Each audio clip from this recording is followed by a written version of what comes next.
हम लोग परीक्षा से पहले प्राचीन भारतीय इतिहास के कुछ प्रश्नों को देख लें। इसमें पहला प्रश्न है, हड़प्पा सभ्यता के किस स्थल से जूते हुए खेत का साक्ष्य मिला है। तो हड़प्पा सभ्यता के जिस स्थल से जूते हुए खेत का साक्ष्य मिला है वो है कालीबंगा। जूते हुए खेत का साक्ष्य कालीबंगा से मिला है। एक और स्थल है जहाँ से जूते हुए खेत का साक्ष्य मिला है, सुर्तगई। यह अफगानिस्तान का स्थल है। अफगानिस्तान से दो स्थल मिले हैं, सुर्तगई और मुंडी घाट।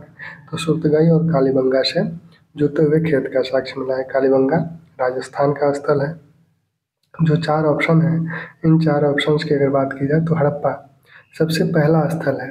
हड़प्पा सभ्यता के नगरों में या स्थलों में सबसे पहला स्थल है जिसका उत्खनन हुआ। 1921 में इसका उत्खनन दयाराम साहनी द्वारा शुरू किया गया था।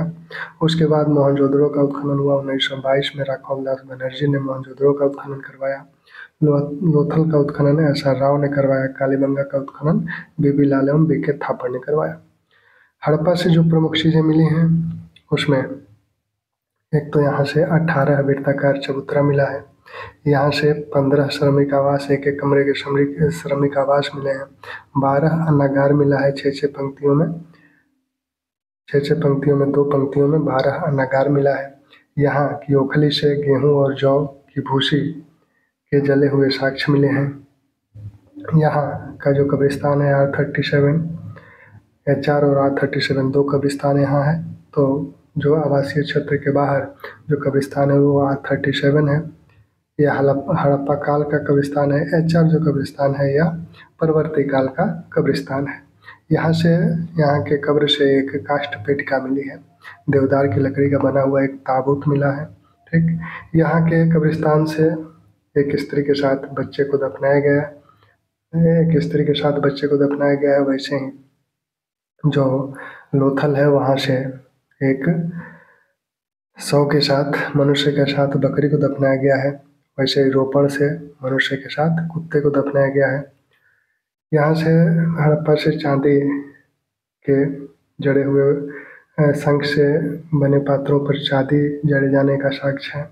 यहाँ से तांबे की कगाड़ी मिली है। यहाँ की मोहरों पर गरुड़ पक्षी सांप को पकड़े हुए तथा खरगोश पकड़े कुत्ते का अंकन है। ठीक, लोथल से जो प्रमुख चीज़ें मिली हैं, लोथल जो कि एक बंदरगाह नगर है और यह ऐसा नगर है कि दोनों जो इस नगर के जो दोनों भाग हैं वो एक ही रक्षा प्राचीर से घिरे हुए हैं। यहाँ से युग्म समाधान के साक्ष्य मिले हैं। जैसे युग्म समाधान के साक्ष्य यहाँ से भी मिले हैं और कालीबंगा से भी मिले हैं। यहाँ से अग्नि स्तंभ के भी साक्ष्य मिले हैं लोथल से। और लोथल से कुछ अन्य चीज़ें जो बहुत ही महत्वपूर्ण हैं वो आपका, इसे एक तो कहा जाता है लघु मोहनजोदड़ो लोथल को, और दूसरी चीज़ कि यहाँ से हाथी दांत का तराजू मिला है। यहाँ से दिशा मापक यंत्र मिला है। बत्तख का चित्रण सर्वाधिक यहीं हुआ है। यहाँ से तांबे की 4 मूर्तियाँ मिली हैं, एक बत्तख की, दूसरे खरगोश की, तीसरा कुत्ता की, चौथा वृषभ की, जिसमें कुत्ते की जो मूर्ति है वो बहुत ही सुंदर मानी जाती है। यहाँ से मेड़ नाव यानी मिट्टी के नाव मिले हुए हैं। यहाँ से रंगाई कुंड का साक्ष्य मिला हुआ है। ठीक, कालीबंगा में हम लोगों ने देखा कि यहाँ से जूते हुए खेत का साक्ष्य मिला है और जूते हुए खेत के साक्ष्य के साथ यहाँ से अग्नि स्तंभ के साक्ष्य हैं। कालीबंगा से अग्नि स्तंभ के साक्ष्य मिले हुए हैं। इसे हड़प्पा सभ्यता की तीसरी राजधानी कहा जाता है।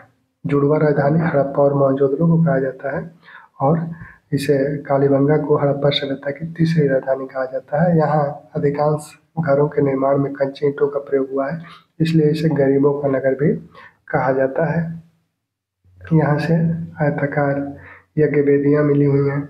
यहाँ से आक्रामक मुद्रा में वृषभ की ताम्र मूर्ति मिली है और मोहरों पर भी उसका अंकन हुआ है। यहाँ से लकड़ी की नाली मिली है। ठीक, मोहनजोदड़ो जो कि हड़प्पा सभ्यता का सबसे विस्तृत स्थल है। यहाँ का उत्खनन 1922 में राघव दास बनर्जी द्वारा शुरू किया गया। मार्शल ने भी इसका उत्खनन करवाया था और हड़प्पा सभ्यता एक नई सभ्यता की खोज हुई है, ऐसा मार्शल ने 1924 में कहा था। यानी हड़प्पा सभ्यता की खोज का जब वर्ष पूछा जाए तो वो 1924 है। मोहनजोदड़ो से जो प्रमुख चीज़ें मिली हैं, यहाँ से चांदी की मुहर मिली है, सर्वाधिक मुहरें यहीं से मिली है। चांदी का कलश मिला है, शिलाजीत मिला है यहाँ से प्रियत स्नानागार मिला है, 20 स्तंभों वाला भवन मिला है। और मोहनजोदड़ो से कांच के समान उपकारी यहाँ के मृदभांड जो मिले हैं उस पर कांच के समान उपकारी की गई है। यहाँ से जो मेसोपोटामिया का एक महाकाव्य है गिलगामेश, उसके जो कथानक है गिलगामेश 2 बाघों से लड़ता हुआ जो दिखाया जाता है, उसका अंकन भी मोहनजोदड़ो के मोहरों से मिलता है। ठीक। अगला प्रश्न, निम्नलिखित में से कौन सी हड़प्पा सभ्यता की विशेषता है?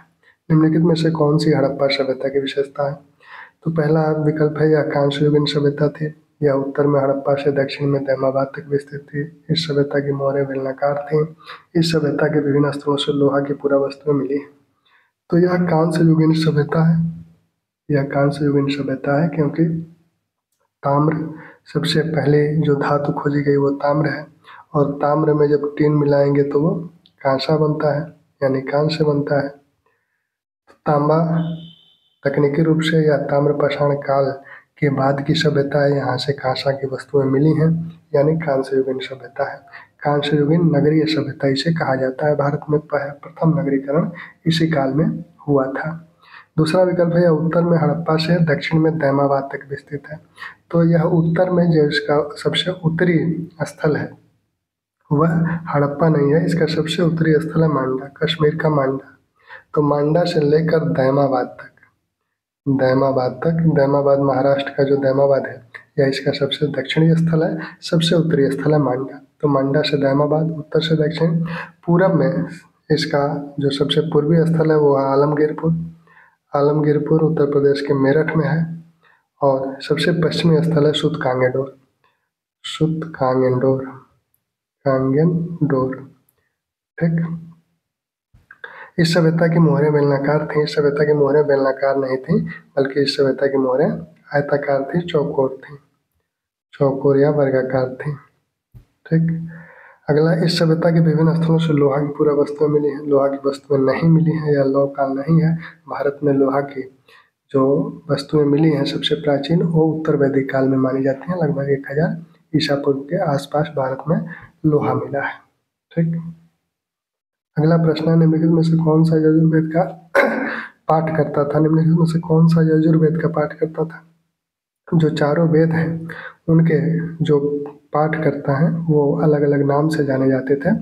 तो यजुर्वेद का पाठ कौन करता था? यजुर्वेद का पाठ,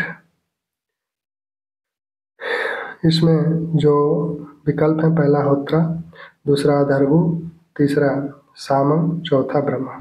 तो यजुर्वेद का जो पाठ करता था वो उसे अथर्वु कहा जाता था। होत्रा जो है वो ऋग्वेद का पाठ करने वाला जो ब्राह्मण था उसे कहा जाता था सामंग या उद्गाता। इसे उद्गाता भी कहा जाता था, सामंग या उद्गाता। यह सामवेद का पाठ करता था, सामवेद का। ठीक। और जो ब्रह्मा था यह चारों वेदों का ज्ञाता था, चारों वेदों का ज्ञाता था। ठीक। अगला, वेदों में नदीत्मा किसे कहा गया है? तो वेदों में नदीत्मा जो है वो सरस्वती नदी को कहा गया है। नदियों में श्रेष्ठ सरस्वती को बोला गया है। पुरुषणी यानी रावी नदी को पुरुषणी कहा गया है। शतुद्री, सतलज को शतुद्री कहा गया है। वितस्ता, झेलम को वितस्ता कहा गया है। तो ये नाम भी पूछे जाते हैं कि वेदों में ये नदियाँ किस नाम से जानी गई हैं। झेलम को वितस्ता कहा जाता है। सदानीरा गंडक को कहा गया है, सदानीरा गंडक को कहा गया है। अगला प्रश्न, मगध किस कारण सबसे शक्तिशाली महाजनपद के रूप में विकसित हुआ? मगध सबसे शक्तिशाली महाजनपद के रूप में जिन कारणों से विकसित हुआ उसमें धान की रोपाई विधि से खेती की शुरुआत इसी समय हुई थी, जिससे उत्पादन बढ़ा था। दूसरा, जंगल में हाथियों की प्राप्ति।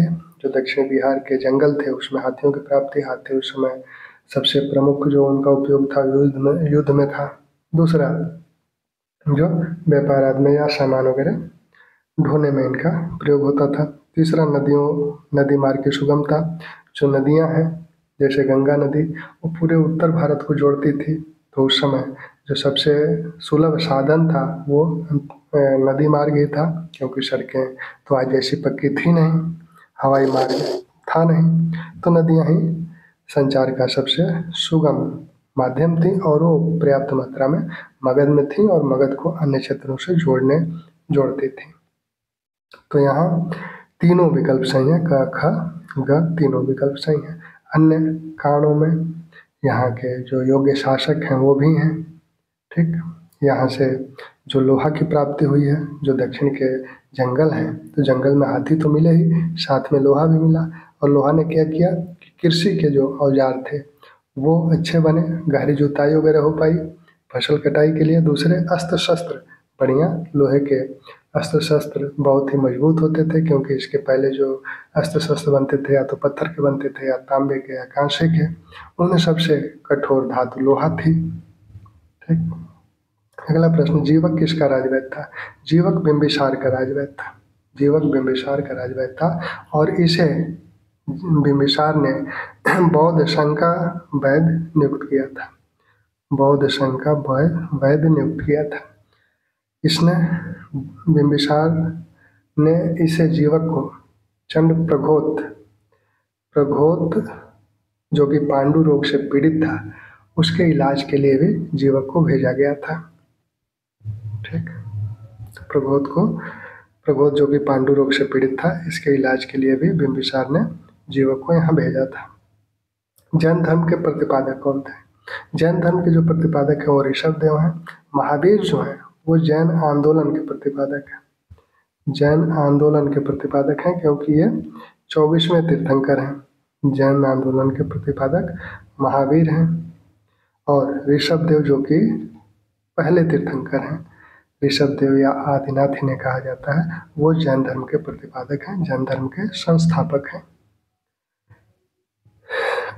जो पार्श्वनाथ हैं ये 23वें तीर्थंकर हैं और अरिष्टनेमि जो है वो 22वें तीर्थंकर हैं।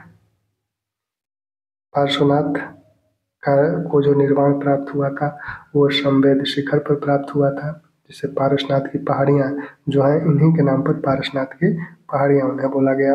और महावीर को जो निर्वाण प्राप्त हुआ था पावापुरी में इनको निर्वाण प्राप्त हुआ था। ठीक, महावीर का जन्म 599 ईसा पूर्व में हुआ था। सप्तभंगनीय सिद्धांत के प्रतिपादक कौन थे? सप्तभंगनीय सिद्धांत के प्रतिपादक महावीर हैं। सप्तभंगनीय सिद्धांत के प्रतिपादक महावीर हैं। महावीर ने पंच महाव्रतों की बात की, पंच महाव्रत की बात की। इन्होंने त्रिरत्न जैन धर्म के जो त्रिरत्न है, सम्यक श्रद्धा, सम्यक ज्ञान, सम्यक आचरण। बौद्ध धर्म के जो त्रिरत्न हैं, बुद्धम संघम और बुद्धम शरणं गच्छामि, संघम शरणं गच्छामि और धम्मम शरणं गच्छामि। तो बुद्ध, धम्म और संघ ये बौद्ध धर्म के त्रिरत्न हैं और जैन धर्म के त्रिरत्न हैं सम्यक श्रद्धा, सम्यक ज्ञान, सम्यक आचरण। सप्तभंगनीय में वो कहते हैं कि प्रत्येक वस्तु सत्य का कोई एक स्वरूप नहीं होता है, उसे किसी वस्तु को हम जिस नज़रिए से देखते हैं वो वस्तु उसी तरह दिखती है। तो भिन्न भिन्न लोगों को किसी चीज़ को देखने के भिन्न भिन्न दृष्टिकोण होते हैं। यह आवश्यक नहीं कि हम जो देख रहे हैं वही सत्य है, तो उसमें वो 7 चीज़ें बताते हैं कि ये वस्तु है, नहीं है, इसका अस्तित्व है, इसका अस्तित्व नहीं है। इस प्रकार से 7 आयाम बताते हैं। निम्न में से कौन जोड़ा सही नहीं है? अब संगीतियाँ हैं, बौद्ध संगीतियाँ हैं, 4 बौद्ध संगीतियाँ हुई, उनके अध्यक्षों का नाम। प्रथम बौद्ध संगीति जो हुई उसके अध्यक्ष कौन थे? द्वितीय बौद्ध संगीत के अध्यक्ष कौन थे? तृतीय बौद्ध संगीत के और चतुर्थ बौद्ध संगीत के अध्यक्ष कौन थे? तो जो प्रथम बौद्ध संगीति के अध्यक्ष हैं, प्रथम बौद्ध संगीति के अध्यक्ष जो थे वो महाकश्यप स्थूलभद्र। तो ये जो प्रथम जैन संगीति थी उसके अध्यक्ष हैं, तो ये जोड़ा गलत है। ये जो प्रथम जैन संगीति हुई थी उसके अध्यक्ष थे और द्वितीय जैन संगीति जो वल्लभी में हुई थी उसके अध्यक्ष जो देवर्तिगण क्षमाश्रमण थे। प्रथम बौद्ध संगीति के अध्यक्ष है महाकश्यप। महाकश्यप। द्वितीय बौद्ध संगीति के अध्यक्ष सापकमिर, ठीक है। तृतीय बौद्ध संगीति के मौगुलपुत्तिस और चतुर्थ बौद्ध संगीति के वसुमित्र। वसुमित्र अध्यक्ष थे और इसके उपाध्यक्ष थे अश्वघोष। अश्वघोष इसके उपाध्यक्ष थे चतुर्थ बौद्ध संगीति के। प्रथम बौद्ध संगीति किसके काल में हुई थी? प्रथम बौद्ध संगीति जो है अजातशत्रु के काल में हुई थी। अजातशत्रु के काल में हुई थी 483 ईसा पूर्व में। 483 ईसा पूर्व में प्रथम बौद्ध संगीति हुई थी। और इसी बौद्ध संगीति में, यह बौद्ध संगीति हुई कहाँ थी? यह राजगृह में हुई थी। राजगृह में हुई थी। राजगृह के सप्तपर्णी गुफा में यह हुई थी। और इसी बौद्ध संगीति में तीन पिटक हैं बौद्ध धर्म के, जो 3 ग्रंथ हैं, सुत्त पिटक, विनय पिटक और अभिधम पिटक। तो 2 ग्रंथों सुत्त पिटक और विनय पिटक की रचना इसी प्रथम बौद्ध संगीति में हुई थी। दूसरी बौद्ध संगीति किसके काल में हुई थी? तो दूसरी बौद्ध संगीति जो हुई थी कालाशोक के काल में हुई थी। कालाशोक के काल में हुई थी और इसकी अध्यक्षता सापकमिर ने की थी। यह वैशाली में हुई थी। यह बौद्ध संगीति वैशाली में हुई थी। वैशाली के बालूकाराम विहार में, वैशाली के बालूकाराम विहार में यह संगीत हुई थी। और इसी संगीत में पहली बार बौद्ध संप्रदाय, बौद्ध धर्म 2 संप्रदाय देखे गए, एक थेरवादी और दूसरे महासंघिक।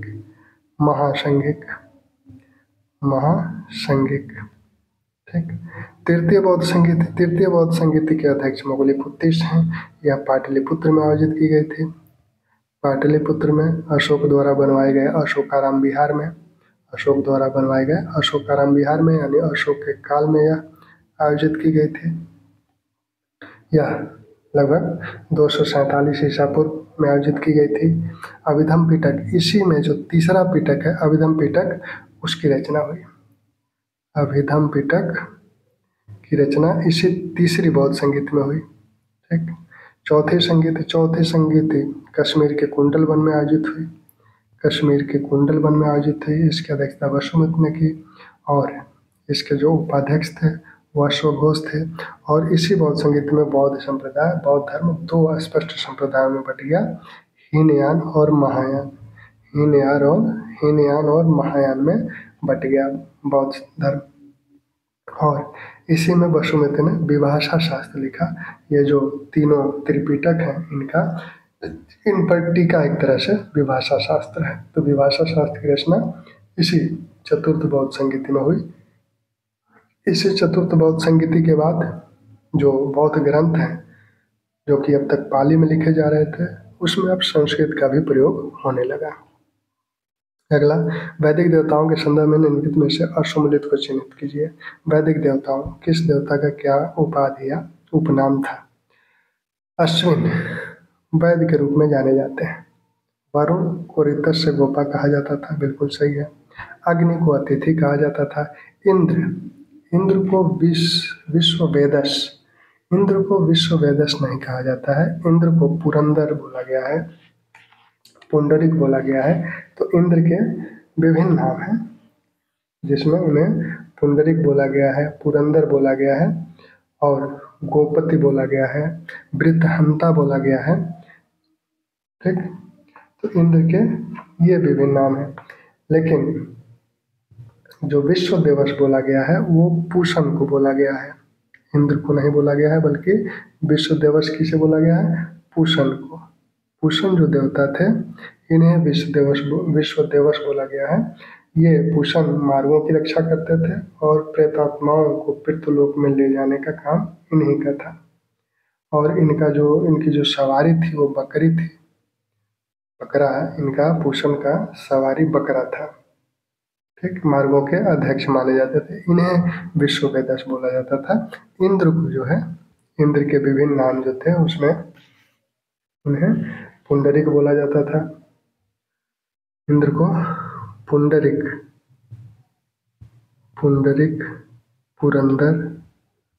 पुरंदर, इन्हें इंद्र को वृत्रहंता भी बोला गया है। ठीक। तो ये इंद्र के नाम है। सोम को औषधि बोला गया है। वेदों में सोम को औषधि माना गया है। औषधि जो अग्नि हैं ये अतिथि हैं, ये जो मनुष्य है, मनुष्य जो यज्ञ करता है तो यज्ञ के सामग्रियों को देवताओं तक पहुंचाने वाले हैं, एक तरह से मध्यस्थ भी हैं और मनुष्यों के पुरोहित हैं। ये मनुष्यों के पुरोहित भी माने जाते हैं। बृहस्पति को देवों का पुरोहित माना जाता है। अगला प्रश्न, सत्यमेव जयते का उल्लेख किस उपनिषद में हुआ है? सत्यमेव जयते का उल्लेख किस उपनिषद में हुआ है? सत्यमेव जयते का जो उल्लेख है वो हम लोग मुंडको उपनिषद, इसका उल्लेख मुंडको उपनिषद में हुआ है। सत्यमेव जयते का उल्लेख मुंडको उपनिषद में हुआ है। बहुत बार पूछा गया है, तो मुंडको उपनिषद, न कि मांडुक्य उपनिषद, मुंडको उपनिषद में इसका उल्लेख हुआ है सत्यमेव जयते का। अब इसमें जो अन्य उपनिषद हैं जैसे छांदोग्य उपनिषद, छांदोग्य उपनिषद को सबसे पुराना उपनिषद माना जाता है, सबसे प्राचीन उपनिषद यही है, सबसे प्राचीन छांदोग्य उपनिषद है। और इसमें, इसी उपनिषद में अद्वैतवाद का प्रतिपादन किया गया है। अद्वैतवाद का प्रतिपादन सबसे पहले छांदोग्य उपनिषद में किया गया और कृष्ण का उल्लेख सबसे पहले इसी छांदोग्य उपनिषद में हुआ है। कृष्ण का उल्लेख इसी छांदोग्य उपनिषद में सबसे पहले कृष्ण का उल्लेख हुआ है। इसी छांदोग्य उपनिषद में सबसे पहले कृष्ण का उल्लेख हुआ है।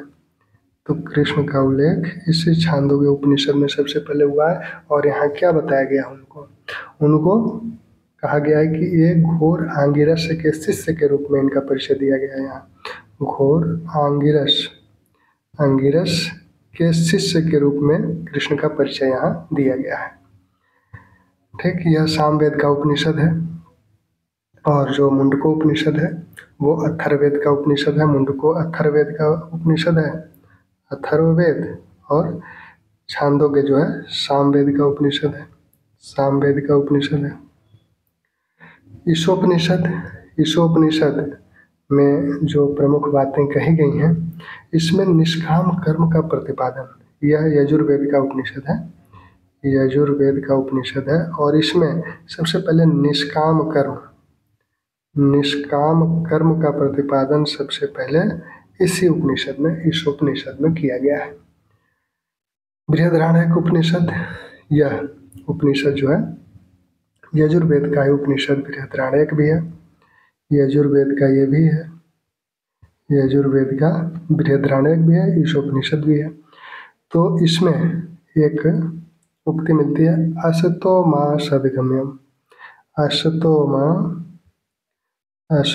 मां सद्गम्य, अंधकार से असत्य से सत्य की ओर चलें और अंधकार से प्रकाश की ओर चलें, यह कथन इसी बृहदारण्यक उपनिषद का है। अगला प्रश्न, निम्नलिखित में से कौन सुमिलित नहीं है? संगीता और ब्राह्मण ग्रंथ। कुछ संगीताएं यानी वेद हैं और उनके कुछ ब्राह्मण ग्रंथ हैं, तो उनको सुमिलित करना है, तो कौन सा सुमिलित नहीं है? जैसे इसमें दिया गया है, ऋग्वेद के सामने तैत्तिरीय, सामवेद के सामने पंचविश, अथर्ववेद के सामने गोपथ, यजुर्वेद के सामने शतपथ। तो ऋग्वेद के जो ब्राह्मण ग्रंथ है वो तैत्तिरीय नहीं है। तैत्तिरीय और शतपथ जो है ये यजुर्वेद के ब्राह्मण है। ऋग्वेद के दो ब्राह्मण हैं, ऐतरेय और कौशिक, ऐतरेय और कौशिक,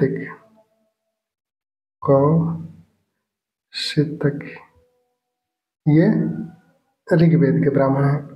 वैसे ही सामवेद का जो ब्राह्मण है, सामवेद के पंचविश है, जिसे महाब्राह्मण या प्रौढ़ भी बोला जाता है, षणविश है, जैमिनी है। तो सामवेद के एक तो पंचविश हो गया जिसे महाब्राह्मण भी बोला गया है, महाब्राह्मण, पंचविश को ही महाब्राह्मण बोला गया है, इसी को प्रौढ़ बोला गया है, इसी को तांडव बोला गया है, तांडव ब्राह्मण। दूसरा षणविश, इसे जो है अद्भुत ब्राह्मण बोला गया है, इसे अद्भुत ब्राह्मण बोला गया है षणविश को। और तीसरा है जैमिनी, तो ये अथर्ववेद सामवेद के ब्राह्मण है। सामवेद के ब्राह्मण है पंचविश या तांड या महाब्राह्मण, दूसरा है षणविश या अद्भुत ब्राह्मण, और जैमिनी।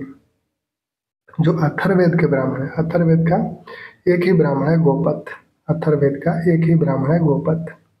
यजुर्वेद के ब्राह्मण तैत्तिरीय और शतपथ। तो तैत्तिरीय और शतपथ ये यजुर्वेद के ब्राह्मण है। यह जो यजुर्वेद है, यजुर्वेद के दो भाग हैं, एक शुक्ल यजुर्वेद, एक कृष्ण यजुर्वेद। जो शुक्ल यजुर्वेद है वह केवल पद में है, कृष्ण यजुर्वेद दोनों में है, गद और पद दोनों में है। और यह जो शतपथ ब्राह्मण है यह शुक्ल यजुर्वेद का है, और जो तैत्तिरीय ब्राह्मण है यह कृष्ण यजुर्वेद का है।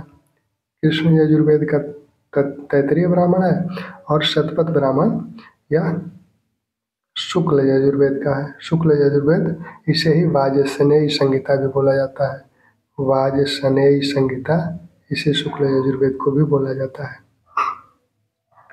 अगला प्रश्न, निम्नलिखित में से कौन सुमेलित नहीं है?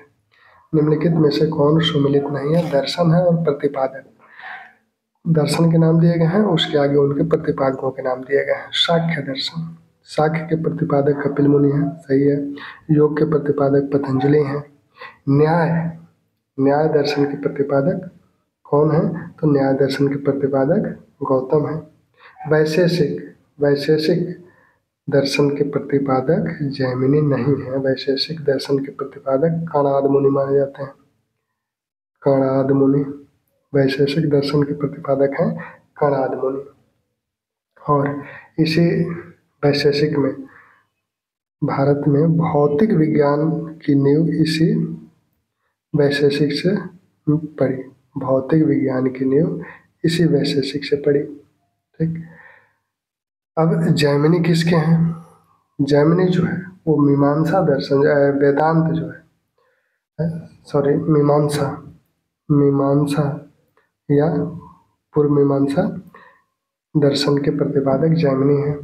एक दर्शन और है वेदांत। वेदांत दर्शन के जो प्रतिपादक है वो वादरायण है। वादरायण है, वेदांत दर्शन के प्रतिपादक वादरायण है। सांख्य, कपिल, सांख्य दर्शन के जो प्रतिपादक हैं कपिल मुनि हैं। योग के प्रतिपादक पतंजलि हैं, जिन्होंने योग शास्त्र लिखा। और न्याय के प्रतिपादक गौतम हैं, जिन्होंने न्याय सूत्र लिखा। और वैशेषिक के प्रतिपादक कणाद हैं, कणाद मुनि हैं। वेदांत के प्रतिपादक वादरायण हैं, और मीमांसा के प्रतिपादक जैमिनी है। अगला, अशोक ने अपने किस अभिलेख में कलिंग युद्ध का उल्लेख किया है? अशोक ने अपने किस अभिलेख में कलिंग युद्ध का उल्लेख किया है? तो अशोक का किस शिलालेख में? अशोक के जो लेख हैं वो 4 प्रकार के हैं। एक तो बृहद शिलालेख, लघु शिलालेख, बृहद स्तंभलेख, लघु स्तंभलेख। तो ये जो बृहद शिलालेख है इसमें कुल 14 लेख हैं। तो उस 14 लेखों में से किस नंबर के लेख में उन्होंने कलिंग युद्ध का उल्लेख किया है? तो कलिंग युद्ध का उल्लेख उन्होंने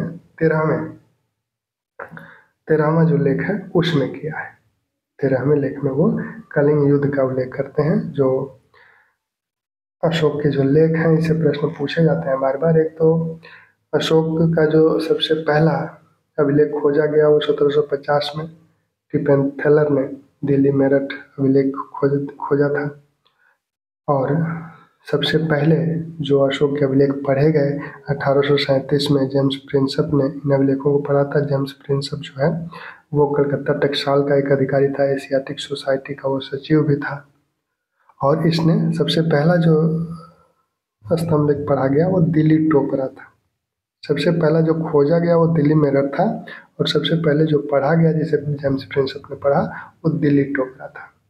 तो जो शिलालेख हैं, शिलालेखों में पहला जो लेख है उसमें पशु हत्या की निषेध की बात की गई है।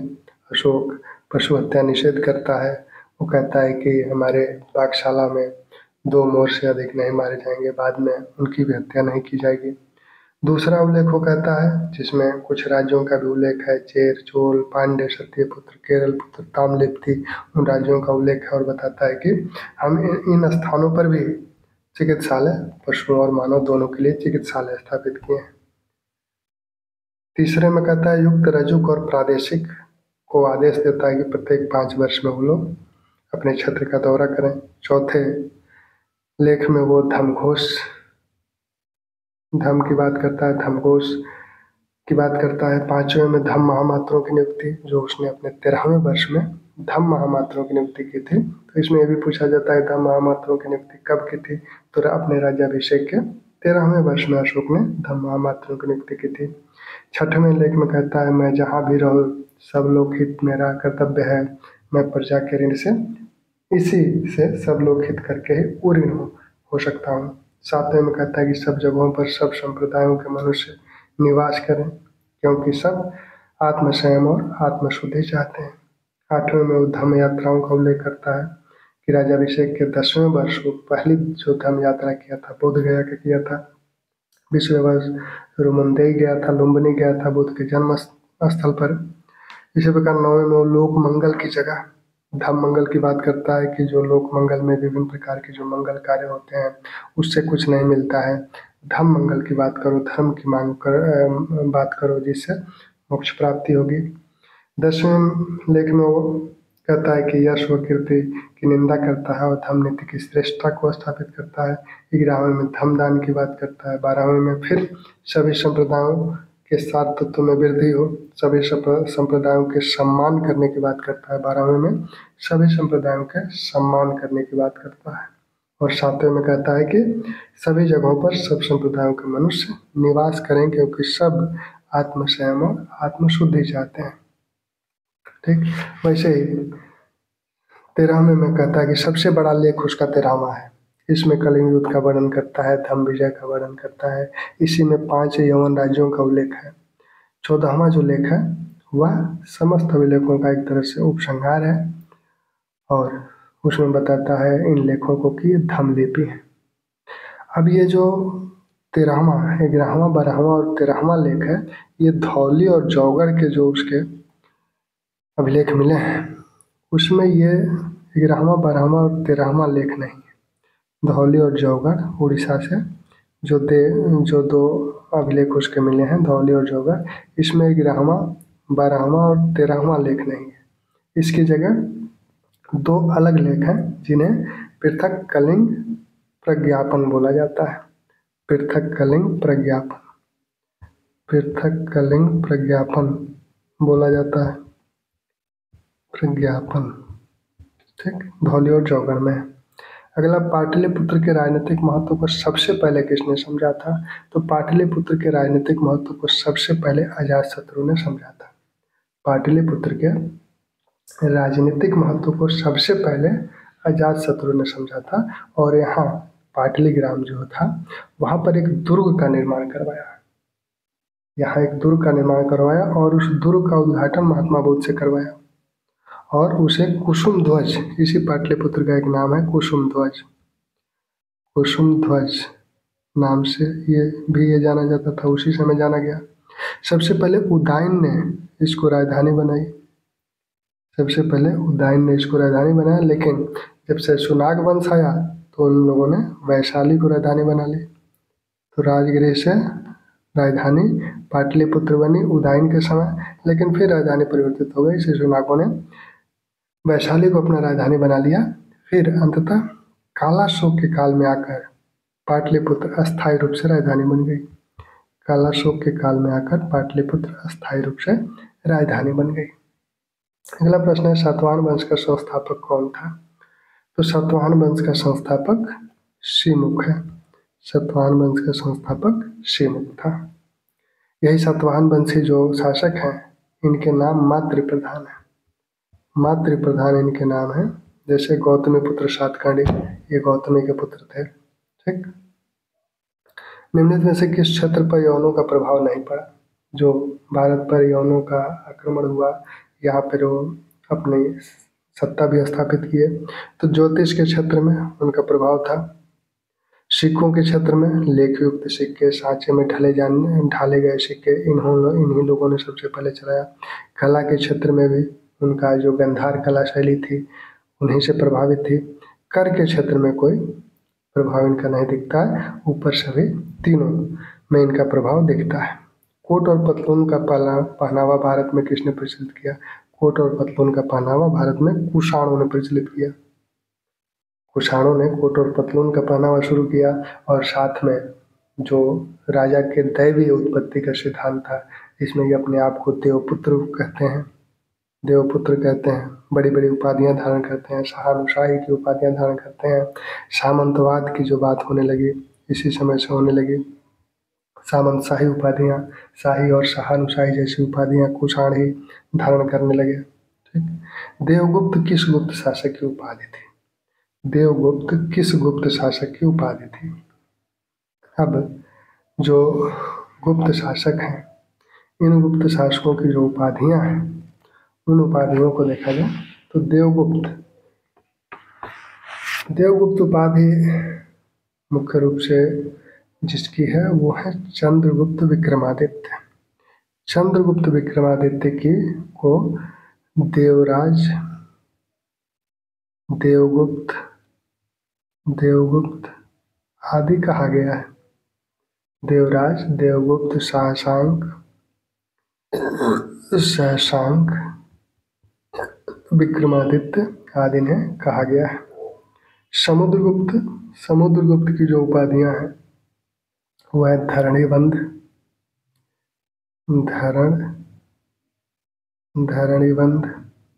कविराज, प्रयाग प्रशस्त में इसे कविराज कहा गया है। चंद्रप्रकाश समुद्रगुप्त की उपाधि थी। ठीक। कुमारगुप्त की जो उपाधियां हैं, कुमारगुप्त को श्री महेंद्र इनकी उपाधि है, महेंद्र सिंह, श्री महेंद्र सिंह, ये कुमारगुप्त की उपाधियां हैं। अश्वमेघ महेंद्र, ये सब कुमारगुप्त की उपाधियां हैं। स्कंदगुप्त की जो उपाधि है वो क्रमादित्य स्कंदगुप्त की उपाधि है। और देश रक्षक, हुणों से इन्होंने देश की रक्षा की थी, तो देश रक्षक की उपाधि भी धारण करते हैं। अगला है, निम्नलिखित में से कौन सम्मिलित नहीं है? अभिलेख है और संबंधित शासक हैं। शासकों अभिलेख और उनके सामने संबंधित शासकों का उल्लेख है। मंदसौर अभिलेख कुमारगुप्त का, प्रयाग प्रशस्ति समुद्रगुप्त का, एहोल अभिलेख पुलकेशिन का, गिरनार अभिलेख स्कंदगुप्त का। तो ये जो अभिलेख है स्कंदगुप्त का, गिरनार अभिलेख कहा गया है। और ये इसमें दरअसल प्रश्न पूरी तरह से सही नहीं है। मंदसौर अभिलेख तो कुमारगुप्त का है, प्रयाग प्रशस्ति समुद्रगुप्त की है, एहोल अभिलेख पुलकेशिन का है, गिरनार अभिलेख स्कंदगुप्त का नहीं है। गिरनार अभिलेख जो है वो जो रुद्रदामन का गिरनार अभिलेख है। और रुद्रदामन का एक और अभिलेख है जिसे ये रुद्रदामन का जो शक शासक रुद्रदामन का अभिलेख है।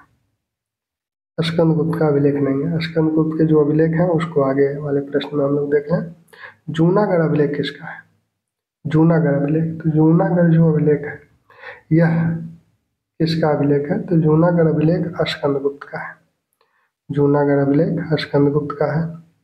साथ में इनके अन्य जो अभिलेख हैं उसमें भीतरी अभिलेख बेनी का है। इंदौर अभिलेख स्कंदगुप्त का है। सूपिया अभिलेख इन्हीं का है। कहोम अभिलेख स्कंदगुप्त का ही है। तो जो दो सबसे प्रमुख अभिलेख, तीन इनके सबसे प्रमुख जो अभिलेख हैं, एक तो जूनागढ़ अभिलेख जिसमें हुणों के आक्रमण की बात की गई है और सुदर्शन झील जो टूट गई थी उसको बनवाने की बात की गई है। भीतरी अभिलेख जिसमें पुष्यमित्र जो वंश के शासक थे उनका जो आक्रमण हुआ था और हुणों का आक्रमण, दोनों का एक साथ उल्लेख भीतरी में मिलता है। इंदौर अभिलेख में का तैलीय श्रेणी का उल्लेख है। तेलियों की श्रेणी का उल्लेख इसी इंदौर अभिलेख में है। और उस मंदसौर अभिलेख में बुनकरों की श्रेणी का उल्लेख है अभी जो ऊपर हम लोग मंदसौर अभिलेख देख रहे थे, उसमें बुनकरों की, जो कि कुमारगुप्त का है, बुनकरों की श्रेणी का उल्लेख है। इंदौर अभिलेख में तेलियों की श्रेणी का उल्लेख है। कुमारगुप्त के जो प्रमुख अभिलेख हैं, जिसमें बिलसत, मंदसौर अभिलेख, इसी मंदसौर में रेशम बुनकरों की श्रेणियों का उल्लेख है। इसी मंदसौर अभिलेख में रेशम बुनकरों की श्रेणियों का उल्लेख है। इसी का एक उल्लेख करमदंडा भी है। करमदंडा जो कि फैजाबाद, उदयगिरी अभिलेख इन्हीं का है, कुमारगुप्त का ही, हालांकि उदयगिरी चंद्रगुप्त का भी एक अभिलेख है उदयगिरी से। तो कुमारगुप्त के जो प्रमुख अभिलेख है वो बिलसद है, मंदसौर है, करमदंडा है। चंद्रगुप्त के जो प्रमुख अभिलेख हैं उसमें मथुरा अभिलेख है, उदयगिरी है, मेहरौली जो कि लौह अभिलेख है, लौह स्तंभ पे ये अभिलेख है, मथुरा, उदयगिरी। ठीक। समुद्रगुप्त का जो अभिलेख है वो प्रयाग प्रशस्ति है, जिसकी रचना हरिसेन ने की थी। अगला प्रश्न, सर्वाधिक संख्या में स्वर्ण सिक्के किस वंश के शासकों द्वारा जारी किए गए थे? तो सर्वाधिक संख्या में जो स्वर्ण सिक्के जारी किए गए गुप्तों द्वारा जारी किए गए। सबसे शुद्ध स्वर्ण सिक्के कुषाणों द्वारा जारी किए गए, और कुषाण शासक व्यंकटफिशस भारत में स्वर्ण सिक्का जारी करने वाला पहला शासक माना जाता है। कुछ इतिहासकार योनों को भी मानते हैं, लेकिन व्यंकटफिशस को पहला शासक माना जाता है। ठीक। अगला प्रश्न, फाहियान किसके काल में भारत आया था? तो फाहियान चंद्रगुप्त के काल में भारत आया था। चंद्रगुप्त विक्रमादित्य के काल में फाहियान भारत आया था। हर्ष के काल में वैनसांग भारत आया था। निम्नलिखित में से कौन नागर शैली का मंदिर है? निम्नलिखित में से कौन सा नागर शैली का मंदिर है? तो नागर शैली का जो मंदिर है वो लिंगराज, उड़ीसा के जो 3 मंदिर हैं, जिसमें लिंगराज सोमवंशी शासकों ने इसका निर्माण करवाया। दूसरा जो जगन्नाथ मंदिर जो कि उड़ीसा का प्रमुख मंदिर है, अनंत वर्मन ने इसका निर्माण करवाया था। कोणार्क का सूर्य मंदिर, इसका निर्माण नरसिंह प्रथम ने करवाया था। तो उड़ीसा के ये तीनों मंदिर नागर शैली के मंदिर हैं। ये जो मंदिर हैं, कैलाशनाथ मंदिर, एलोरा, मेगुती मंदिर और बृहदेश्वर मंदिर, तो ये दोनों जो है बेसर शैली के मंदिर हैं। बृहदेश्वर मंदिर द्रविड़ शैली का मंदिर है। मेगुती मंदिर विशेषकर जैन मंदिर है। कैलाशनाथ मंदिर 2 है, एक तो कांची का कैलाशनाथ और ये है एलोरा का कैलाशनाथ। तो एलोरा का जो कैलाशनाथ मंदिर है, राष्ट्रकूट शासक कृष्ण प्रथम ने इसका निर्माण करवाया। और जो कांची का कैलाशनाथ मंदिर, उसका निर्माण नरसिंह वर्मन द्वितीय ने करवाया था। पल्लव शासक नरसिंह वर्मन द्वितीय ने कांची के कैलाशनाथ मंदिर का निर्माण पल्लव शासक नरसिंह वर्मन द्वितीय ने करवाया। इसी नरसिंह वर्मन द्वितीय का एक और प्रमुख मंदिर है महाबलीपुरम का शोर मंदिर भी नरसिंह वर्मन द्वितीय ने ही बनवाया था। मेगुती मंदिर, इसे रविकीर्ति चालुक्य शासक पुलकेशिन द्वितीय के जो राजकवि थे रविकीर्ति, उनके द्वारा ये बनवाया गया मंदिर है। रविकीर्ति द्वारा बनवाया गया मंदिर है मेगुती मंदिर। यह एक जैन मंदिर है। ठीक। अब बृहदेश्वर मंदिर चोल शासकों द्वारा बनवाया गया था। राजेंद्र प्रथम ने इस मंदिर का निर्माण करवाया। चोल शासक राजेंद्र प्रथम ने इस मंदिर का निर्माण करवाया। यह गंगैकोंड चोलपुरम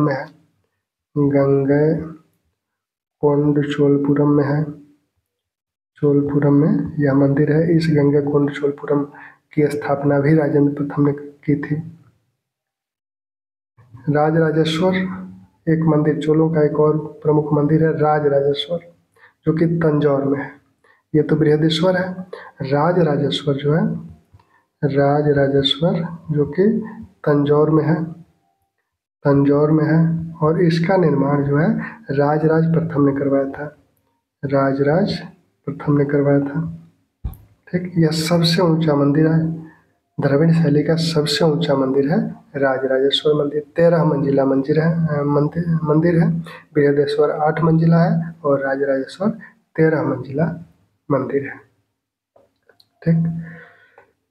अब अगला प्रश्न निम्नलिखित में से कौन सुमेलित नहीं है, विश्वविद्यालय और संस्थापक।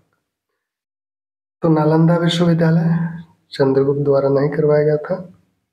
उदंतपुर गोपाल द्वारा करवाया गया था, पाल शासक। विक्रमशिला विश्वविद्यालय धर्मपाल पाल शासक। और तिरुवाड़ुतरु यह एक चिकित्सा विश्वविद्यालय था। चिकित्सा विश्वविद्यालय चोल शासकों ने इसका निर्माण करवाया था। विक्रम चोल के समय, विक्रम चोल के अभिलेखों में इसका उल्लेख मिलता है। नालंदा विश्वविद्यालय का निर्माण कुमारगुप्त ने करवाया था। कुमारगुप्त ने नालंदा विश्वविद्यालय का निर्माण कुमारगुप्त ने करवाया था। अगला निम्नलिखित में से कौन त्रिकोणात्मक संघर्ष में शामिल नहीं था। तो त्रिकोणात्मक संघर्ष जो हुआ था 3 लोगों में हुआ था, गुर्जर, प्रतिहार, पाल और राष्ट्रकूट। परमार इसमें शामिल नहीं थे। ठीक। अगला प्रश्न है निम्नलिखित में से असुमेलित कौन है। निम्नलिखित में से असुमेलित की बात की जा रही है कि जो राजवंश है और जो संस्थापक है उनके। चंदेल वंश का संस्थापक कौन है। नन्नू के इनके आगे लिखा हुआ है, सही है। परमार वंश का संस्थापक उपेंद्र हैं। सोलंकी चालुक्य हैं। सोलंकी चालुक्य वंश का संस्थापक सिद्धराज लिखा हुआ है, लेकिन सिद्धराज इसके संस्थापक नहीं थे। इसके संस्थापक हैं मूलराज। इसके संस्थापक थे मूलराज, यही गलत है। कलचुरी चेदी वंश के संस्थापक कोकल हैं, हालांकि वास्तविक संस्थापक कोकल प्रथम है। हालांकि वाम राजदेव का भी नाम मिलता है, वाम राजदेव, लेकिन अमूमन कोकल देव ही पूछा जाता है, तो कोकल प्रथम इसके कलचुरी चेदी वंश के संस्थापक हैं। अब एक तो बादामी के चालुक्य हैं, दूसरे ये जो सोलंकी चालुक्य हैं बाद में कल्याणी के चालुक्य कहलाए। इसी जगह पे फिर दोबारा चालुक्यों का शासन स्थापित हुआ। और एक है बेंगी के चालुक्य। तो जो बादामी के चालुक्य हैं, बादामी के चालुक्यों के संस्थापक हैं पुलकेशिन प्रथम। और जो कल्याणी के चालुक्य हैं, कल्याणी के चालुक्यों के संस्थापक हैं तैलप द्वितीय। और बेंगी के जो चालुक्य हैं इसके संस्थापक हैं विष्णुवर्धन। जो बेंगी के चालुक्य हैं उसके संस्थापक हैं विष्णुवर्धन। कल्हड़ किसका आश्रित राजकवि था। कल्हड़ किसका आश्रित कवि था। तो कल्हड़ हर्ष का कवि है, आश्रित कवि हैं। और कल्हड़ ने राज तरंगिणी लिखे। कश्मीर का इतिहास ये लिखते हैं। हर्ष के आश्रित कवि हैं और ये जयसिंह के काल तक की इसमें घटनाओं का उल्लेख हुआ है। ठीक। दिद्दा कश्मीर की एक महिला शासिका है, जो कि दिद्दा कश्मीर वंश की महिला शासिका है, उत्पल वंश की शासिका है। दक्षिण का नेपोलियन किसे कहा जाता है। दक्षिण का नेपोलियन जो है राजेंद्र प्रथम को कहा जाता है। दक्षिण का नेपोलियन राजेंद्र प्रथम को कहा जाता है, क्योंकि राजेंद्र प्रथम ने भारतीय राज्यों की दिग्विजय की ही थी। साथ में दक्षिण पूर्व एशिया, इंडोनेशिया तक इन्होंने अपना विजय अभियान चलाया था। गंगाकोंड इन्होंने अपनी उपाधि रखी थी और कहा जाता है कि बंगाल की खाड़ी को इन्होंने अपना झील बना लिया था, तो इसलिए इन्हें दक्षिण का नेपोलियन कहा जाता है। और नेपोलियन जो उत्तर के नेपोलियन है वो है समुद्रगुप्त। ठीक। सुदर्शन झील का निर्माता था। सुदर्शन झील का निर्माण मूल रूप से चंद्रगुप्त मौर्य ने करवाया। अशोक ने इससे नहर निकलवाई। सुदर्शन झील का निर्माण चंद्रगुप्त ने करवाया। रैतक और अरेजतक पर्वतों पर सुदर्शन झील का निर्माण चंद्रगुप्त मौर्य द्वारा करवाया गया और अशोक द्वारा इस झील से एक नहर निकलवाई गई। बाद में यह जो सुदर्शन झील है यह शासक रुद्रदामन के समय टूट गई, तो रुद्रदामन ने इसका शिलान्यास पुनर्निर्माण करवाया था। रुद्रदामन द्वारा इसका पुनर्निर्माण भी करवाया गया इस झील का। और फिर बाद में स्कंदगुप्त के समय, गुप्त शासक स्कंदगुप्त के समय भी यह जो है झील एक बार टूटी, तो उस बार भी इसका पुनर्निर्माण करवाया गया था। स्कंदगुप्त के समय भी इस झील का पुनर्निर्माण करवाया गया। अब इसमें यह भी पूछा जाता है कि उस समय यहाँ के शासक कौन थे, यानी राज्यपाल इन लोगों के कौन थे। चंद्रगुप्त ने जब यह झील का निर्माण करवाया था तो उस समय चंद्रगुप्त का जो यहाँ पे राज्यपाल था वो था पुष्यगुप्त वैश्य। पुष्यगुप्त वैश्य। अशोक ने जब नहर निकलवाई थी तो यहाँ का राज्यपाल था तुषास्प। और रुद्रदामन ने जब इसका पुनर्निर्माण करवाया था, रुद्रदामन, तो गिरनार अभिलेख में इसका उल्लेख है, जूनागढ़ अभिलेख में, तो रुद्रदामन ने तो सुविशाख इसका राज्यपाल था। और स्कंदगुप्त के समय इसका राज्यपाल था चक्रपालित। इसी जूनागढ़ अभिलेख में, स्कंदगुप्त के जूनागढ़ अभिलेख में इसका, इन सभी शासकों का उल्लेख हुआ है इस झील के निर्माण और पुनर्निर्माण के संदर्भ में। अगला प्रश्न है, शंकराचार्य ने महिष्मती में किससे शस्त्रार्थ किया था? शंकराचार्य ने महिष्मती में किससे शस्त्रार्थ किया था? तो शंकराचार्य ने महिष्मती में मंडन मिश्र की पत्नी भारती से, ये मंडन मिश्र की पत्नी थी, मंडन मिश्र की पत्नी भारती से उन्होंने महिष्मती में शस्त्रार्थ किया था। कुमारी भट्ट से उन्होंने प्रयाग में शस्त्रार्थ किया था। और गोविंद योगी और गौड़पाद उनके गुरु ही थे। गोविंद योगी शंकराचार्य के पहले गुरु थे, उसके बाद गौड़पाद गुरु बने। शंकराचार्य का जन्म 788 में केरल के कलादी में हुआ था, और 820 में, बहुत कम समय जीवित रहे, 820 में केदारनाथ में शंकराचार्य का निधन हो गया। और शंकराचार्य द्वारा ही 4 मठों की जो स्थापना की गई थी, उसमें उत्तर में ज्योतिर्मठ, बद्रीनाथ, केदारनाथ, जिसे ज्योतिर्मठ बोला जाता है, बद्रीनाथ, केदारनाथ। दक्षिण में श्रृंगेरी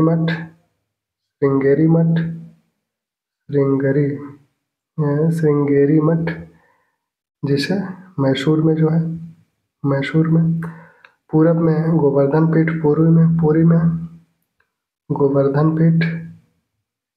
पुरी में, और पश्चिम में शारदा पीठ द्वारिका में।